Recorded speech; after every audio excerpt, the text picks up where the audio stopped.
BBC Essex. BBC Essex, it is 21 minutes past 5 o'clock. Let's update you on a story that we featured on the breakfast programme this morning. The family of a Chelmsford 2-year-old who suffers from a rare blood disorder have been to Downing Street today to call for a drug to be made available on the NHS. Now, Indy Smith fell ill just before her first birthday. The condition affects only around 150 people in the UK.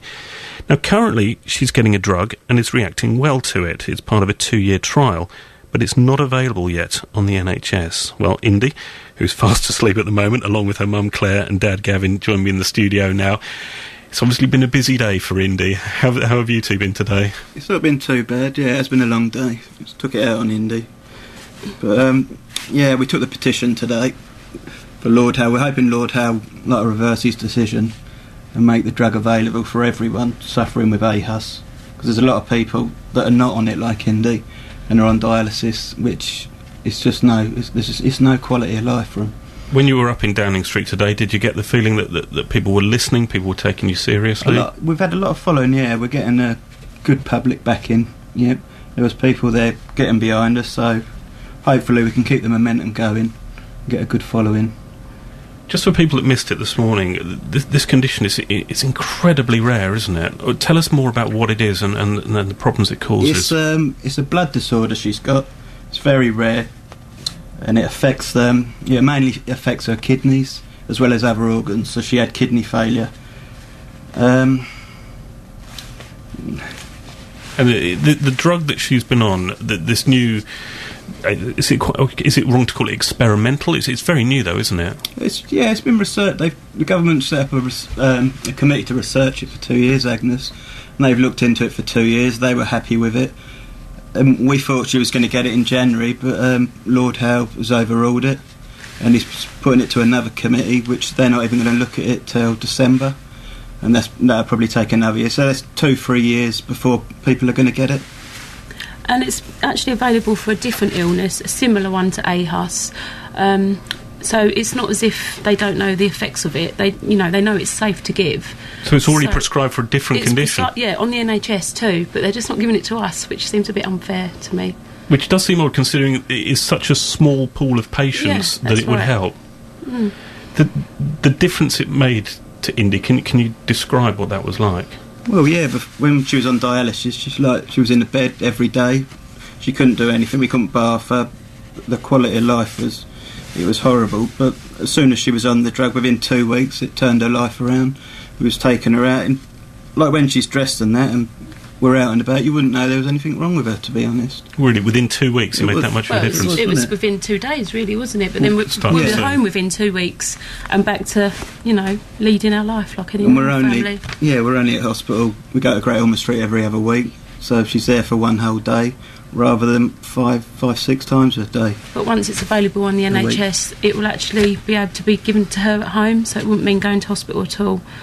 So we've done stories in the past about cancer drugs that could help and all the rest of it, and the cost of this is enormous. In fact, I think you could almost fund a couple of doctors for the cost of what it would do for a year. And in a time of stretched budgets, can you see the predicament the NHS is in at all?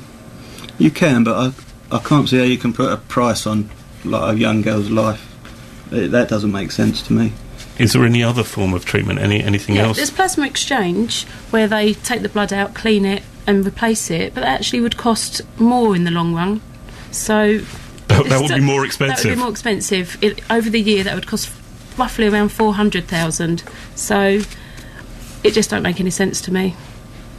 The long-term effects of this, if Indy wasn't being treated at all, this is a potentially fatal condition, isn't it? She wouldn't be here if she wasn't being treated with anything. She would have, she wouldn't have made it through the first few days. And there's many patients out there that haven't made it and won't make it if this drug doesn't become available soon. So, and the fact it's a rare condition that can't help matters, because hardly anyone's heard of it. No. Hardly anyone knows anyone that's suffered from it. Exactly.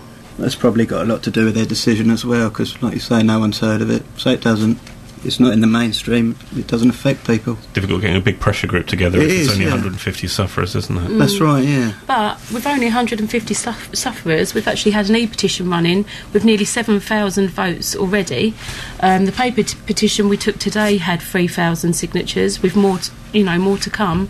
So I don't think that's bad, considering there's only 150 people with this in England. So it's getting a good backing. Yeah, everyone obviously agrees with us for us to have that amount of backing. So now the course that she's on at the moment, I think it's got till October. October is when it finishes. Have you at all had the conversation about what life's going to be like if it's not extended? No, we haven't got to that. No, we try not to talk about it. No, we just hope that he'll do the right thing, show a bit of compassion, and reverse his decision. Let us have this medicine, because it's a miracle drug. That's what I call it. I've been reading the comments of a kidney specialist who says it's like a magic bullet. It is. And it is. Presumably there are very few side effects or consequences We've of not it? come across any side effects at all. I know some patients have been allergic to it, which is unfortunate, but no, in the majority of cases there's no side effects. And it's a condition that can affect all ages, all types of people. Mm-hmm. You must have come across sufferers and stories from around the country in this fight as well. Yeah. Today there was a lady that only found out, she's in her 60s, and only found out a couple of years ago that she was, had AHUS. She's currently on dialysis waiting for a kidney transplant, so she's really hoping that she'll be able to one day have this amazing drug. And would a kidney transplant be at all an option for Indy?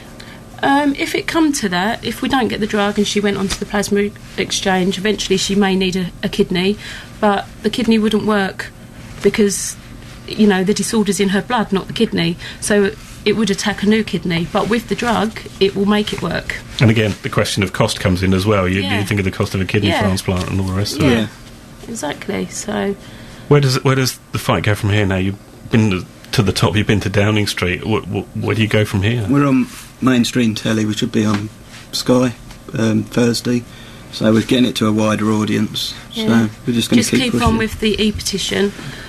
We need another 3,000 signatures on that by the end of the month to push that further. We need 100,000 by August, I believe. Is this one of those that if you get it high enough you can trigger a debate and all the rest of it? Yeah, so just keep fighting. That's all we can do, is keep fighting. And what sort of backing have you had from campaign groups, from politicians? Have you had any, or are you doing it all by yourself? No, we're doing it all by ourselves, really. We're fundraising as well, aren't we? We've got a support group, AHUS UK.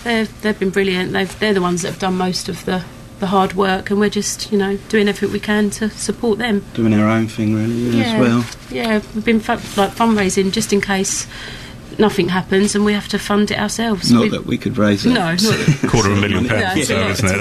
That's an awful lot. I think if we could all raise that, we wouldn't be working, would we? No. Where's the petition if people want to find out more? You can find it on Indy's website, www.helpindy.co.uk, and there's a link on there to AHUS and the e-petition. And Indy is INDIE, isn't it? So helpindy.co.uk, was that? Good luck with your campaign. Thank you. Because she's been a fabulously quiet little girl. People probably don't even believe she's in the studio. But I think today's absolutely worn her out. It's probably been quite an adventure for her. And thank you again for coming in and seeing us. And we wish you the best of luck with your campaign. Thank you.